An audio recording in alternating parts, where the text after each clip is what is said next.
So ito mga bossing, papalit tayo ng wheel bearing front ng L300 na FP. So ito na yung gagamitin natin. Koyo na Japan. Yan. So ito, mapapansin nyo ang ginagamit ko, yung ang tatak nakaukit dito.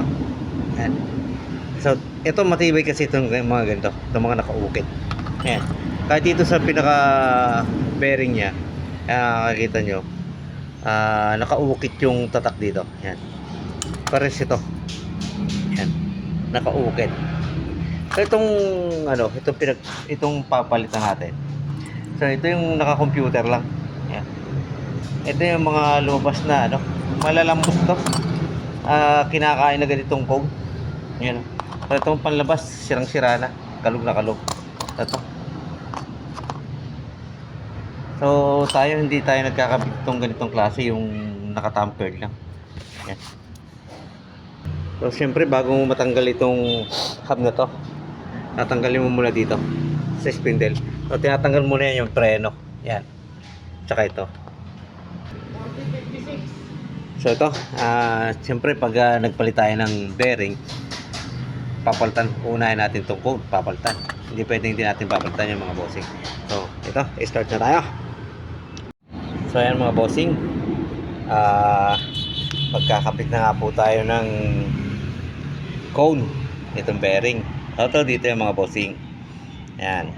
So pag magkakabit kayo ng mga bossing, gagamitin nyo ng luma. Ito. Sa ibabaw nyo dito, tapos saka nyo ito pupukpuin. Lalagyan nyo ng pang sapi. So ayan. Kakabit ko muna.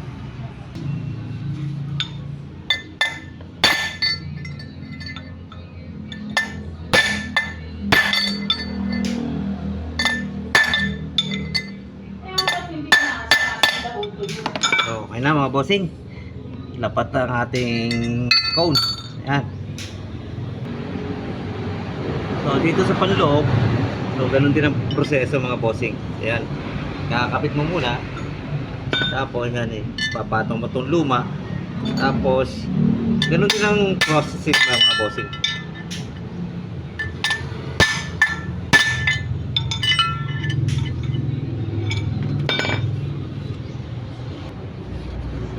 So ayan, naiwan ngayon mga bossing yung luma. So babalik na rin lang natin to at pupunsulin mo ng bahagya dun sa para lumabas yung luma mga bossing. Ayan, lumabas na.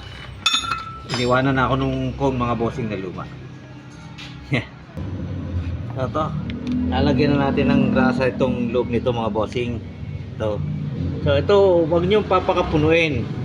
So lalagyan nyo ng daan yung pinaka spindle. Kasi pag ito pinuno nyo ng punong-puno, pinagdadaanan din ng pagkalusaw nung grasa. Kasi walang maikutan yung grasa. Itutulak din palabas yun mga bossing. So ito, ito namang bearing. Itong bearing na to, bago nyo ilagay dito sa pinaka housing nya, kukuha kayo ng grasa. Yan. So ipupukpok nyo sa grasa hanggang sa may makita kayong grasa na lumabas dito sa likod nito. Yan. So ganyan lang mga bossing yan.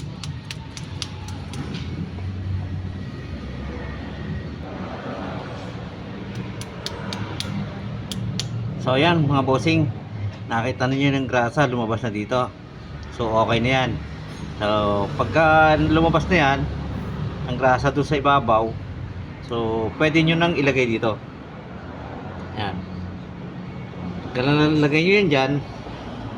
So lalagay nyo naman yung oil seal para iwas iwas dito sa mapasukan ng tubig. Yan.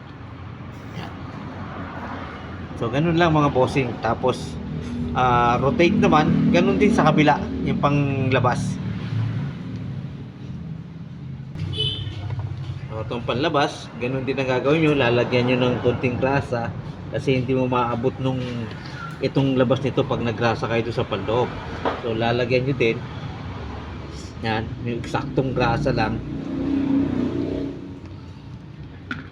So, yan, kung mapapansin nyo mga bossing, yun lang ang volume ng grasa dun sa loob. Yung may daan mismo yung pinaka spindle. So yan, ito kailangan may daan lagi siya. Yan.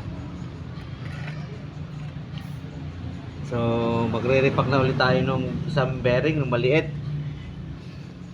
para maikabit na natin. So ito yan mga bossing, tulad ng dati, ganun lang din. Palalabasin nyo lang yung grasa sa dito sa ibabaw. So pagka lumabas na yan, so, okay na. Labas na yung grasa. Ayan. So huwag lang kayong magsasawa kapupukpok mga bossing, kasi pag sinawaan yan, hindi mo mapapalabas yung grasa dito sa ibabaw. So yan. So kita-kita nyo na, lumabas na. So yan, pwede na. Tapos okay, pwede na natin gabit mga bossing. So nga pala mga bossing, sa mga nakakaintindi, mga nakakaunawa, siguro magtatanong kayo bakit itong bearing medyo nakaibabaw dito. Yan, dito sa base na to. So ang tingin ko mga bossing, to nakakadurugan ng bearing dati. Sa to kasing bungad na to, may build up siya, oh. Winildingan, ibig sabihin maaring ito ay naubos. Kaya lang pinamachine shop, hindi pa inibabaw ng konti. Yan, iniibabaw to ng konti para yung may cover to eh. Ang nangyari, wala na siyang mapaglagay ng cover ngayon kasi ipinantay lang siya dito sa bearing. So itong mga ganitong klase mga bossing, madaling masira yung outer bearing. So kung mapapansin nyo, outer bearing ang bumigay dito. So, pinapasok to ng buhangin saka ng tubig. So lalo pa hindi nila inilagay yung cup nung yung cup nung mugs. So ngayon kinabit ko kasi hindi daw nila alam ikabit. So ito ngayon, sasalpa ko na muna dito sa spindle.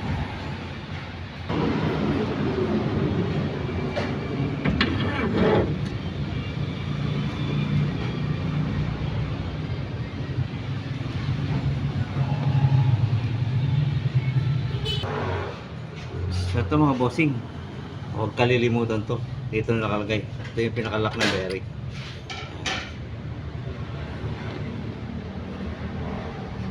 Tapos itong nut.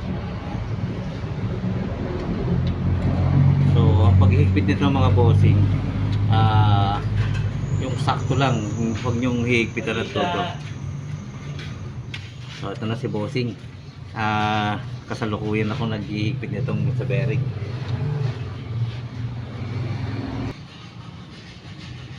So ayan mga bossing, naikabit na natin ang ating bearing. So nakaayos na din ang ating caliper. So ayan, gulong na lang. So okay na to, tapos na. Salamat.